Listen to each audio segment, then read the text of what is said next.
Samantala, alamin na natin ang lagay ng panahon sa mga natitirang oras ng 2025 at ang ating aasahan sa pagpasok ng 2026. Ihatid sa atin yan ni Pag-asa Weather Specialist Veronica Torres. Magandang araw po sa inyo, Miss Naomi, at sa ating mga taga-subaybay sa PTV4. Ngayong araw nga, inaasahan nga natin ang Northeast Monsoon o amihan patuloy pa rin na makakaapekto sa Northern at Central Luzon at Easterly sa nalalabing bahagi ng ating bansa. Asahan nga natin yung magiging lagay ng panahon sa Camarines Norte, Camarines Sur at Catanduanes, maulap na papawirin, makalat-kalat na pag-ulan at mga isolated na thunderstorms dahil sa shear line. Sa Visayas, Palawan at nalalabing bahagi ng Bicol Region, maulap na papawirin at mga kalat-kalat na pag-ulan, pagkidlat, pagkulog, dulot naman yan ng easterlies.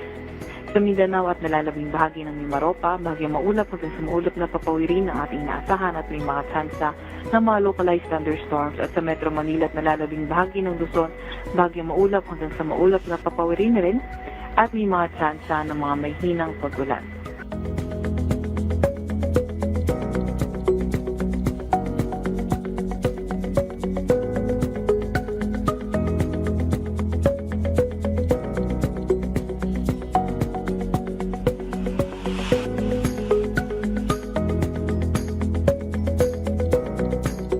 Wala tayong nakataas na gale warning sa kahit na anong dagat baybayin ng ating bansa. Pero ingat pa rin sa papalaot sa northern at eastern section ng Luzon dahil magiging katamtaman hanggang sa maalon ang karagatan.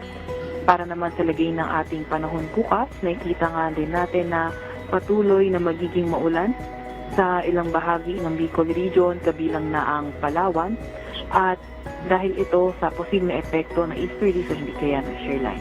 Posible rin na maging ulan mostly sa silangang bahagi ng ating bansa, pero ito ay patuloy nating babantayan. May mga kasamahan naman natin sa Pag-asa Regional Services Division, patuloy na maglalabas ng mga thunderstorm advisory, rainfall advisory o hindi kaya heavy rainfall warning kung kinakailangan. At ang pinakamababang temperatura na nakuha nga natin ngayong araw, December 31, ay umabot sa 11.9 sa may Benguet State University at followed by 14.4 sa may Baguio City at 19.6 naman sa Lawag City. Ito naman ang update sa ating mga dam.